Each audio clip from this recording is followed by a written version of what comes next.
Baiklah, saya akan menjelaskan tentang sejarah Perang Salib. Perang Salib terjadi sebagai reaksi dunia Kristen di Eropa terhadap dunia Islam di Asia.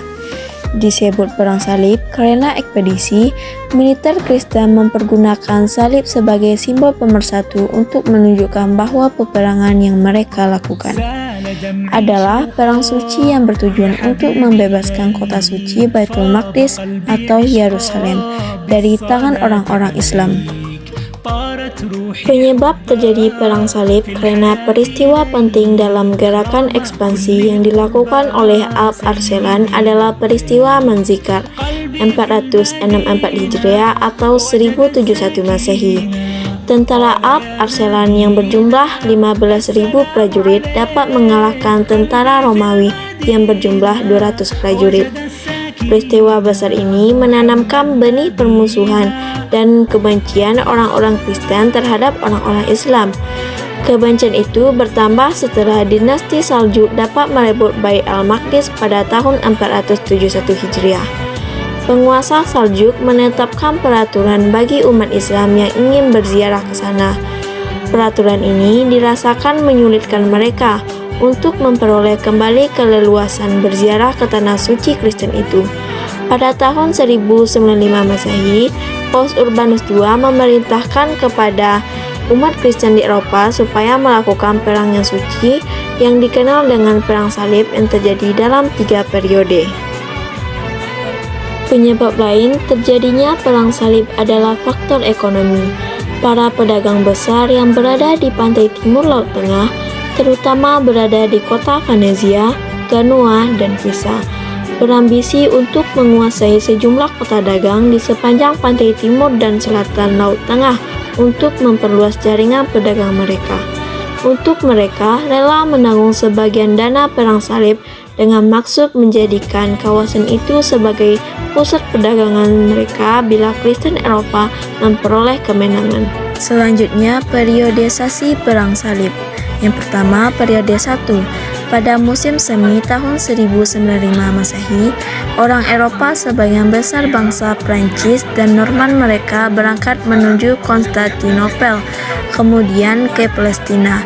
Tentara salib yang dipimpin oleh Godfrey, Bohemond, dan Raymond ini memperoleh kemenangan besar. Mereka juga berhasil menduduki Baitul Maqdis 15 Juni 1099 Masehi. Setelah penaklukan Baitul Maqdis, tentara salib melanjutkan ekspansinya. Imaduddin Zanki, penguasa Mosul dan Irak, berhasil kembali menaklukkan Aleppo, Hamimah, dan Edesse pada tahun 1144 Masehi. Namun, ia wafat dan digantikan oleh putranya Nuruddin Zanki. Kejatuhan Edessa ini menyebabkan orang-orang Kristen mengorbankan Perang Salib kedua. Paus Eugenius, perang suci yang disambut positif oleh Raja Prancis Louis VII dan Raja Jerman Konrad II. Keduanya memimpin pasukan salib untuk merebut wilayah Kristen di Syria. Akan tetapi, gerakan ini dihambat oleh Nuruddin Zanki. Mereka tidak berhasil memasuki Damaskus. Selanjutnya, periode ketiga. Tentara salib pada periode ini dipimpin oleh Raja Jerman Frederick II. Kali ini mereka berusaha merebut Mesir terdahulu sebelum ke Palestina. Pada tahun 1219 Masehi, mereka berhasil menduduki Dimyat. Raja Mesir dari dinasti Ayyubiyah yaitu Al-Malik Al-Kamil membuat perjanjian dengan Frederick. Isinya antara lain, Frederick bersedia melepaskan Dimyat sementara Al-Malik Al-Kamil bersedia melepaskan Palestina.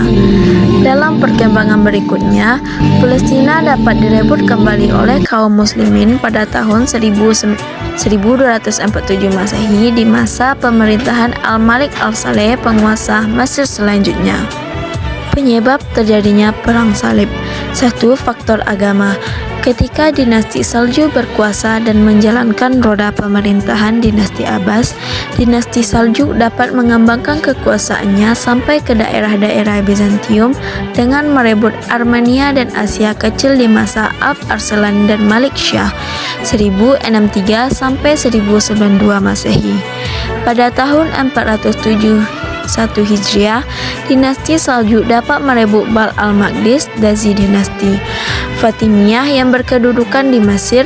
Sejak itu, penguasa menetapkan beberapa kedudukan bagi umat Kristen yang ingin berziarah ke sana. Peraturan itu dirasakan sangat menyulitkan mereka. Untuk mendapatkan keleluasaan kaum Kristen untuk dapat ziarah suci ke Bait al-Maqdis, itulah Paus Urbanus II berseru untuk melakukan perang suci yang dikenal dengan Perang Salib. Yang kedua, faktor politik. Selain faktor agama, faktor politik juga cukup kental sebagai penyebab terjadinya Perang Salib ini, yaitu terutama sejak dinasti Saljuk dapat meluaskan wilayah kekuasaannya sampai ke wilayah Bizantium setelah pertempuran Manzikert tahun 1071 Masehi telah mengancam kota Konstantinopel sendiri, sehingga Kaisar Alexius I terpaksa meminta bantuan Paus Urbanus II dan raja-raja Eropa Barat untuk melakukan peperangan yang kemudian mereka sebut Perang Suci itu. Paus Urbanus II dalam pidatonya di Clermont tahun 1095 ini menyerukan kepada umat Kristen melakukan perang suci menentang agresif Muslim.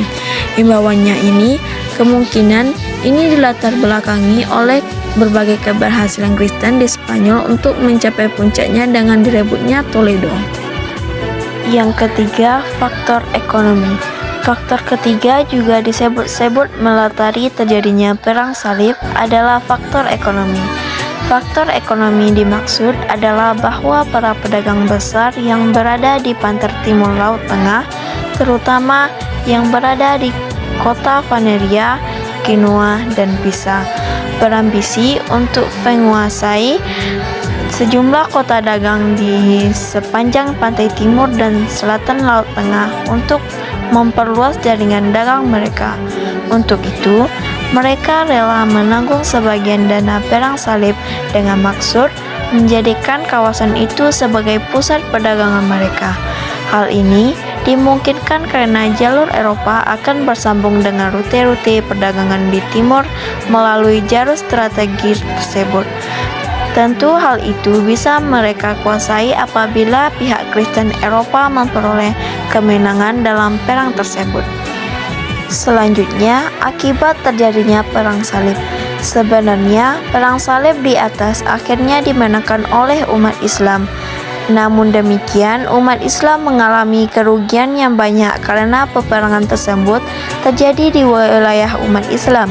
Selain itu, juga orang-orang Kristen juga memperoleh keuntungan dan pengalaman yang cukup berarti dari kebudayaan dan peradaban Islam. Misalnya, mengetahui kemajuan dunia intelektual di wilayah Islam, industri, irigasi, persenjataan, dan lain-lain. Misalnya di bidang perindustrian, pesukun salib banyak menemukan kain tenun dan sekaligus peralatan tenunnya. Karena itu, mereka mengimpor sejumlah kain dari timur seperti satin dan damas. Mereka juga menemukan berbagai jenis parfum dan getah-getahan Arab untuk mengharumkan ruangan. Demikian juga sistem pertanian yang sama sekali baru bagi mereka ialah seperti model irigasi yang praktis serta berbagai jenis tumbuh-tumbuhan dan buah-buahan. Termasuk dalam hal ini adalah penemuan gula yang masih asing bagi mereka. Pengaruh Perang Salib terhadap peradaban Islam dan Eropa. Yang pertama, dampak Perang Salib terhadap peradaban Eropa. Adapun dampak Perang Salib terhadap dunia Eropa yaitu A. Perang Salib menimbulkan beberapa akibat penting bagi sejarah dunia karena membawa Eropa ke dalam kontak langsung dengan dunia Islam. Melalui inilah hubungan antar Barat dan Timur terjalin. Hal itu memerankan bagian yang penting bagi munculnya Renaissance di Eropa. Yang B. Menambah kepentingan Eropa di lapangan perniagaan dan perdagangan. Sebagai hasil dari Perang Salib, orang Eropa dapat mempelajari beberapa temuan penting yang telah dihasilkan oleh orang Islam pada masa sebelumnya, terutama berkaitan dengan perdagangan, industri, seni, dan pertanian. Yang C. Ornamen-ornamen gereja berpengaruh terhadap seni bangunan masjid, seperti terjadi pada Masjid Al-Nas di Kairo. Yang kedua, dampak perang salib pada peradaban Islam. Adapun dampak perang salib terhadap dunia Islam adalah: A. Dunia Islam mengalami kemunduran dalam segala bidang kehidupan. Kejadian demi kejadian menimpa dunia Islam. Gejala deklinasi dunia Islam di Andalusia dimulai sekitar abad 9 yang ditandai dengan perebutan kembali kota Toledo atau Spanyol oleh Raja Alfonso VI.